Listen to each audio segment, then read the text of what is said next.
JKD YouTube channel நேயர்களுக்கு அன்பு வணக்கம். நான் உங்கள் டாக்டர் கருவெளி. மீண்டும் ஒரு நல்ல தோழர் உங்களை சந்திப்பதில் மிக்க மகிழ்ச்சி அடைகிறேன். வாங்க வீடியோக்குள்ள போகலாம். இன்னைக்கு நம்ம பார்க்க எடுத்துக்கிட்டது வந்து வயோதிக ஸ்கின்ல வந்து நார்மலாவே வயோதிகத்துல வந்து ஸ்கின்ல வந்து சில இதெல்லாம் வரலாம். அதுல என்னென்னன்னா செர்ரி ஸ்பாட் அப்படின்னு சொல்லுவாங்க. புள்ளி புள்ளியா அங்கங்க சிவப்பா தெரியும். சரியா? இது வந்து அசோசியேட்டட் டயபெட்டிஸ் இருந்ததுன்னா கொஞ்சம் நிறைய இருக்கும். அப்படி இல்லைன்னா 1, 2 அங்க இங்க வரும். இதை பற்றி கவலையே பட வேண்டாம். ஏன்னா ஸ்கின்ல வந்து அவங்களுடைய எலாஸ்டிக் இதெல்லாம் குறைஞ்சி ப்ளஸ் அந்த கேப்பிலரி டிஷ்யூ இருக்கு இல்லையா, கேப்பிலரி பிளட் வெசல் வந்து ஃப்ரெஜைல் ஆகி ரப்சர் ஆகி அந்த எக்ஸ்ட்ராவசேட் ஆகிடும் பிளட்டு. அது வந்து அப்படியே இதாகி இது பண்ணுறதுனால வர்றது. இதனால பயப்பட வேண்டாம். நம்ம வந்து சிடிபிடி மட்டும் பார்த்துக்கிட்டு ப்ளீடிங் டிசார்டர் எதுவும் நோய் இல்லைன்னு மட்டும் கன்ஃபார்ம் பண்ணிவிட்டு அப்படியே விட்டுடலாம். இதுக்குன்னு எதுவும் வைத்தியம் பார்க்க வேண்டாம். அப்படி இல்லைன்னா நம்ம டயத்தமி வேணா பண்ணணும்னா பண்ணலாம். இல்லை லேசர் இது பண்ணிக்கலாம். அடுத்து 2வது வந்து கொஞ்சம் வயசாயிட்டுனாலே நமக்கு வந்து அங்கங்க புள்ளி புள்ளியா கருப்பும் வரலாம், வெள்ளையும் வரலாம். இடியோபத்திக் கட்டைட் ஹைப்போமெலனோசிஸ் அப்படின்னு சொல்லுவோம். அங்கங்க வெள்ளை வெள்ளையா புள்ளி புள்ளியா எங்கேயாவது ஒவ்வொரு இடத்துலயா தெரியுற மாதிரி இருக்கும். இடியோபத்திக் கட்டைட் ஹைப்போமெலனோசிஸ் அந்த மாதிரி வர வாய்ப்பு இருக்கு. அதே மாதிரி பிளாக் ஸ்பாட்டாகவும் வரலாம். ஸோ 2மே வரலாம். ஹைப்போவும் வரலாம், ஹைப்பரும் வரலாம். ஸோ அந்த மாதிரி வந்தாலுமே அங்கங்கே புள்ளியாக தாங்க இருக்கும். இது வந்து ரொம்ப பெரிய இதாக வராது. ஜஸ்ட் ஒரு ஸ்பாட் மட்டும் இருக்கும். அந்த மாதிரி வரலாம். இதை அப்படியே விட்டுறலாம். இல்லை அந்த பிளாக் ஃபேஸ்லலாம் இருந்தால் கொஞ்சம் ரொம்ப இதாக இருக்குது, அந்த புள்ளியெல்லாம் வந்து முகத்தில் ரொம்ப இதாக இருந்தால், ஏன்னா இதுக்கு வந்து ரெஸ்பான்ஸ் வந்து ரொம்ப குறைவாக இருக்குங்க. ஏன்னா இது நார்மல் ஏஜிங் வேரியேஷனால் வர்றதுனால இதுக்கு வந்து ட்ரீட்மெண்ட் வந்து அந்தளவு வந்து ஹெல்ப் ஆகாது. பட் இருந்தாலும் நம்ம வந்து ட்ரை பண்ணலாம். சரியா? ஆனால் கொஞ்சம் அந்த ஹைப்போமெலனோசிஸ்லாம் வந்து ரெஸ்பான்ஸ் வந்து it not be so good. But hyper pigmentation இருந்ததுன்னா அவங்க வந்து glycolic plus salicylic acid combination உள்ள ஆயின்மெண்ட் வந்து டாப்பிக்கலாக யூஸ் பண்ணலாம். அடுத்து வந்து கினோலின் டெரிவேட்டிவ் ஆயின்மெண்ட் இருந்ததுன்னா அதுவும் யூஸ் பண்ணிக்கலாம். ஸோ இந்த மாதிரிலாம் யூஸ் பண்ணால் மைல்ட் ஆகும். அது வந்து கொஞ்சம் வந்து கலர் வந்து ஃபேட் ஆகுமே தவிர கம்ப்ளீட்டாக வந்து மாறாது. 3வது வந்து ஸ்டக்கோ கெரட்டோசிஸ் செபோரி கெரட்டோசிஸ் அங்கங்கே கருப்பாங்க குட்டியா நல்லா இது பண்ண மாதிரி அங்கங்கே இருக்கும். வாட்ச் வரலாம். இந்த மாதிரி இதெல்லாம் வந்து அது ருட்டீனாகவே ஏஜிங்னால வந்து வர்றது. நம்ம வந்து ஒண்ணே ஒன்று தாங்க, வயசானா வந்து ஸ்கின்ல வரும்போது நம்ம வந்து பயப்படணும். அதாவது மெலிக்னன்ட் மெலனோமா ஸ்கின் லீஷனை நம்ம மிஸ் பண்ணிடக்கூடாது. மற்றபடி வந்து இதெல்லாம் சின்ன இந்த ஸ்டக்கோ கெரட்டோசிஸ், செபோரி கெரட்டோசிஸ், வாட்ச், இந்த மெலாஸ்மா அதெல்லாம் வந்து நம்ம வந்து பயப்பட வேண்டியதும் இல்லை. ஒன்று காட்ரி வச்சு அப்படியே ரிமூவ் பண்ணிடலாம். இல்லை just like that we can leave it. அது வந்து ஒன்றுமே பண்ண போகிறது இல்லை. அடுத்து இல்லைன்னா லேசர் ட்ரீட்மெண்ட் வந்து அண்டர்கோ பண்ணலாம். இது 2மே இல்லைனாலும் அப்படியே விட்டாலுமே ஒன்றும் இதாக போகல. But we should not miss malignant மெலனோமான்னு ஒரு ஸ்கின் கண்டிஷன். இது வந்து எப்படின்னா ப்ரொலாங்கா சன் எக்ஸ்போஷர் இருக்கவங்களுக்கு, ரொம்ப நேரம் வெயிலையே வேலை செய்கிறவங்க, ரொம்ப நேரமும் வெயிலில் வந்து எக்ஸ்போஸ் ஆகிறது, மெயினாக வந்து கை கால் வந்து ரொம்ப எக்ஸ்போஸ் ஆகி அந்த ஏரியாவில் தான் வந்து இந்த மெலிக்னன்ட் மெலனோமா வந்து வர்றதுக்கு வந்து வாய்ப்புகள் ரொம்பவே இருக்குது. ஸோ அந்த மாதிரி வந்ததுன்னா மட்டும் அதை வந்து நம்ம இது வந்து கொஞ்சம் ஒரு முதல்ல மச்சமாக இருந்து அந்த மச்சமே வந்து கன்வெர்ட் அந்த மாதிரி ஆகலாம். அப்படி இல்லாமல் டைரெக்டாக வரும்போதே வந்து மெலிக்னன்ட் மெலனோமா கண்டிஷன் மாதிரியும் வரலாம்.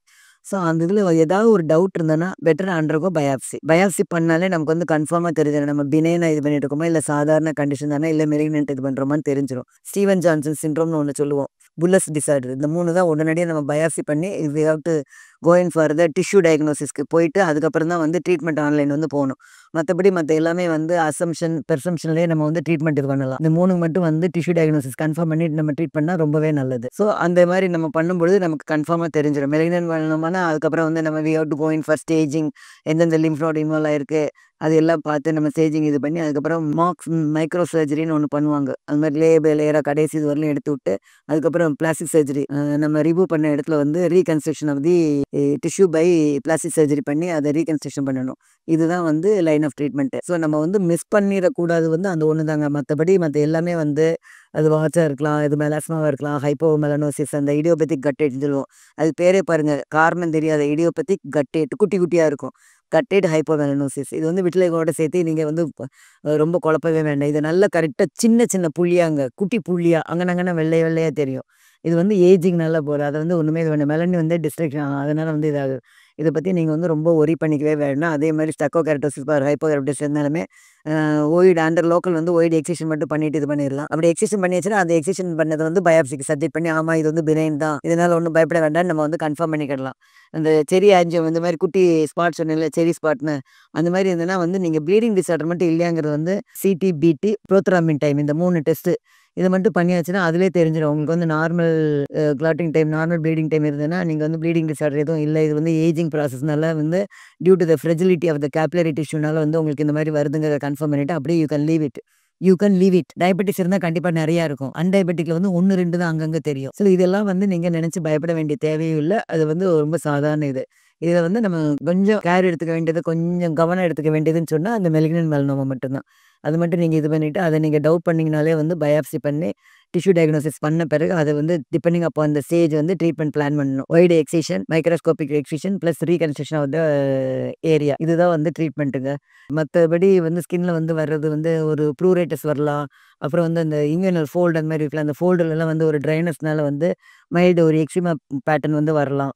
ஸோ இந்த மாரிலாம் வர்றதுக்கு வந்து வாய்ப்புகள் இருக்கு. அப்புறம் வந்து இன்டர்ட்ரைகவும் வரலாம். ரொம்ப நேரம் வரலாம். அந்த இதுலலாம் வேலை செஞ்சாங்கன்னா, வயல்கள்ல அந்த மாரிலாம் வேலை செய்றவங்க. அப்புறம் வந்து ப்ரொலாங்கா வந்து இந்த ஸ்கின் இதெல்லாம் வந்து இப்படியே வச்சு வச்சு அவங்க வேலை செய்றவங்களுக்கு வந்து இங்க வந்து ஒரு காலஸ் ஃபார்மேஷன் மாரி எல்போக்கு கீழ அதே மாரி நீ இதுலலாம் வந்து ஒரு கெல்லாசிட்டி மாரி வரலாம். ஸோ அந்த மாரிலாம் வர்றதுக்கு வந்து வாய்ப்புகள் இருக்கு. ஸோ இதெல்லாம் வந்து கெரட்டோலைட்டிக் யூஸ் பண்ணலாம். கெரட்டோலைட்டிக் பிளஸ் கிளைகாலிக் ஆசிட் காம்பினேஷன்ல நீங்க களும்பு யூஸ் பண்ணாலே ஓரளவு வந்து அந்த இது பூரா கம்ப்ளீட்டா கிளியர் ஆகும். பட் இதனால வந்து எதுவுமே வந்து பயப்பட வேண்டாம். அதுதான் மெயினா. ஸ்கின் வந்து ட்ரை இருந்ததுன்னா மாய்ஸ்சரைசிங் கிரீம் வந்து கண்டிப்பா அப்ளை பண்ணணும். குளிச்ச பிறகு குளிச்ச உடனே நல்லா உலர வச்சுட்டு, ஒண்ணு காலமைன் லோஷன் அப்ளை பண்ணலாம். இல்லைன்னா வந்து ஆலிவ் ஆயில் இல்லன்னா எந்த ஆயில் வந்து இதா இருக்கோ அத வந்து அப்ளை பண்ணிக்கலாம். நைட் படுக்க போகும்போது மாய்ஸ்சரைசிங் கிரீம். இத ஓல்ட் ஏஜ்ல அப்ளை பண்ணாலே 90% அந்த ஸ்கின் ப்ராப்ளம் வராது. புரியுதா? காலையில குளிச்ச உடனே நல்லா ஸ்கின்ன ட்ரை உலர விட்டுட்டு அதுல வந்து காலமைன் லோஷன் அப்ளை பண்ணிக்கலாம். அதே மாரி நைட் ஒரு குளியல் போடணும். சோப் வந்து ரொம்ப கவனங்க. இந்த ஹார்ட் சோப் வந்து தயவு செஞ்சு யூஸ் பண்ணாதீங்க. மைல்டு சோப் யூஸ் பண்ணுங்க. அப்படி இல்லன்னா பாசிப்பருப்பு, கடலைப்பருப்பு கம்பைன் பண்ணி மாவ வந்து யூஸ் பண்ணிக்கோங்க. Mild soap. அதுதான் சோப் வந்து கண்டிப்பா இது பண்ணுங்க. சோப் இல்லாம குளிக்கிறவங்க இருந்தா ரொம்பவே நல்லது. அப்படி சோப் இல்லாம குளிக்கிறதா இருந்தா பாசிப்பருப்பு, கடலைப்பருப்பு. பாசிப்பருப்பு 2 பாகம், கடலைப்பருப்பு 1 பாகம் போட்டு மில்லுல போட்டு நல்லா பவுடரா கிரைண்ட் பண்ணி அந்த பவுடர தேய்ச்சு குளிங்க. ஸோ இந்த மாரி இது பண்ணாலும் இது பண்ணலாம். பிளஸ் பாடி வாஷ் எதுவும் யூஸ் பண்ணாலுமே இது பண்ணிக்கலாம்.